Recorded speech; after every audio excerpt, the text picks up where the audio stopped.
Guys, hope you're doing good. Is Anderson Talks today about the curious case of Mario Balotelli. Why has one of the hottest prospects on the planet just a few years ago found himself as the fifth choice striker at Liverpool? What does he have to do to catch a break? We all know how his story started. He made a name for himself at Inter Milan with the likes of Samuel Eto'o, Diego Milito, those players as his teammates under manager Jose Mourinho.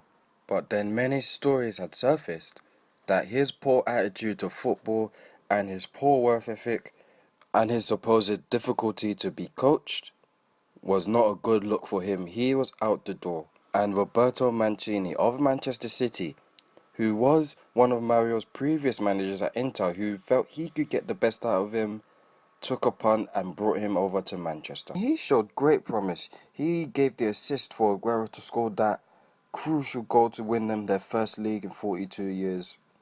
His most productive season, he scored 13 goals in 23 appearances, which is about a goal every other game. And he won a European Golden Boy Award, so you would think for a prospect, that's a decent track record. He's doing alright. But then even more stories of him getting into trouble, setting off fireworks in his house, doing all of this nonsense in training, fighting Mancini. It was not a good look. You can see a theme developing here.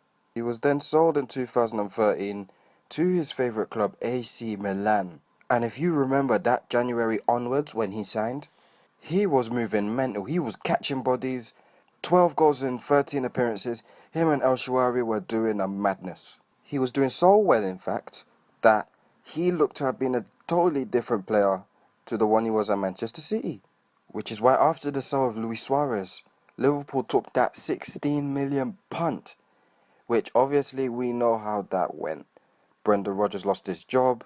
Mario Balotelli is now at Liverpool and he's the fifth choice striker. He went back on loan to AC Milan to try and revive what was his form when he was there originally, but it was not good. He scored 1 goal in 20 appearances. It was so disappointing. And he's the one of the most interesting cases because he's a very unique and talented football player. But his attitude to the game and his approach to football just make people think that he's either bad or just overrated. It's why he's finding difficulties finding a club that he can actually call his home. And it's fully evident with Klopp trying to shift him on for the sake of his own career. But clubs are just too hesitant to take a chance on Super Mario. This window, teams like Palermo, Sassuolo, Inter Milan, AC Milan, and a lot of other clubs in Italy, for various reasons, have rejected to take Mario. Reasons like just his excessive wage demands and them generally just being unsure. But what's surprising is that clubs that he's been linked to, such as the clubs in Turkey and various clubs in the Chinese Super League, who are notoriously known for signing players based on reputation and name, such as the signings of like Robin van Persie, Hulk, Wesley Sneijder. You would think that a player with Mario's reputation and stature would follow suit, because don't forget, he was one of the hottest prospects on the planet just a few years ago. You would think he would go there to play, fill his pockets a little bit, but no, they don't think he's going to get the goals they need, and they don't think they can handle the bad publicity that they could get if he plays poorly or if he gets involved in any other incidents. It's so unfortunate that it's come down to this.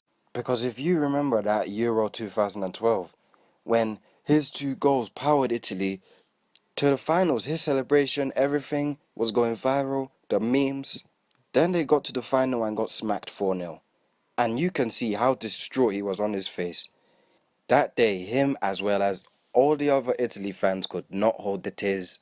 But the bright side to that situation was they could see that Mario was just getting started. He was going to become this world-class performer who was going to shine on the international stage, just be a world-class footballer. But obviously, that has not been the case. Now, I believe that if Mario wants to get to that promised land, have his name mentioned with the world's best, he needs to basically start from square one, wipe the slate clean. By this, I mean he has to go to some of the smaller clubs in Italy or wherever with good competition. He needs to go to a club like a Chievo, a Sassuolo, to know how it feels to be important, be the number one scoring option on the team, and be the man. A recent player that has done this and benefited from it in the long term is Hatem Ben Arfa. Hatem Ben Arfa, you look to have screwed up his career because he was such a high potential prospect. He looked to have screwed up with bad attitude to the game, being overweight, all of that nonsense. But he turned it around, had a brilliant, stellar season with Nice, scoring goals, making highlights, and now he's got his big money move to PSG. Well, he was free, but he's getting his pockets filled. And he got major respect for realizing that he'd made mistakes and going back and correcting his wrongs, and now showing people that he is actually a brilliant player. It's only right that Mario takes inspirations and follows suit. Find a manager that can trust him to score goals and, more importantly, behave himself so the team can have a brilliant season. Because remember, he's only 26. He does not have a lot of time to turn this career around. It may not be the flashy club, it may not make the most business sense for him, but the future and his long-term success would be monumental if it was to work out. He needs to know what it's like to be the man on a first team and being Super Mario. Here's what I think, but let me know what you think of Mario Balotelli. Personally, I rate him a bit, but obviously we know he can be a lot better. Let me know what you think. Is he overrated? Is he just a bad player? Let me know. Like, share, subscribe, and have a nice day.